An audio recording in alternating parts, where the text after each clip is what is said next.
I was driving to work and I noticed that there were 2 ducks on the road, and my actual instinct was to avoid them. So I kind of swerved my car, and last thing I remember was losing control, and the fence. I have no memory of my car flipping upside down. I have no memory of that whatsoever. And then when I had kind of come to and realized that it was upside down, I tried to, break the window because I seen that it was down low, but I had nothing to break it with, and I was so out of it that I didn't know what to do.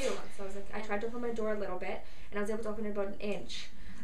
So I told Jordan, I'm like, we need to open our door and see if we can get out. So we opened the door a little bit, and we started yelling for help. But I said, Jordan, you need to try and fit through the door and go out and get help. So once he was able to get out, he ran out up onto the road and started waving people down. And but I was able to squeeze myself out and get out, and I crawled over top of the car, and I was still, my brain was a bit hazy. I didn't really know what was going on. I just remember getting out, crawling over the car, and the next thing was this man and his family turned around, and he got out of the car and ran down and asked me what was going on, and I told him that my daughter was in the car and I needed to get her out, and I was frantic and crying and just so upset, and he just asked me how she was strapped in, and I told him, and his wife brought down the phone and used the flashlight that was on it, and he was able to get her out. So once they got her out, we went up to the street and where their car was, and the wife just hugged us both, and I was just so grateful that they were there to help us out, because I don't know what I would have done if they weren't there, because I wasn't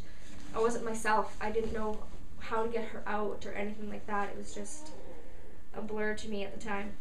I mean, yesterday I asked my boyfriend, I said, did this really happen?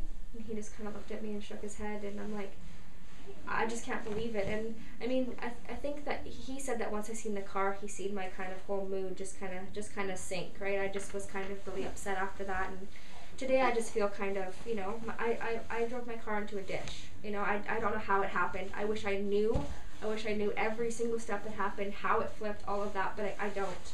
And all that matters to me right now is that me and my children are still alive. I'm grateful that he stopped. I mean, I've heard a couple cars go by and nobody stopped, and I'm grateful that he took the initiative to stop and get out of his car and come run down. I mean, I didn't even know he was a police officer until yesterday, and so from the side of him being a police officer, I think that he's just an amazing person. His family, they are amazing people. Somebody cared enough to help make sure that we were safe and that we got the help that we needed. Haley, was the water cold? Were you a little scared when you were hanging upside down? Yeah.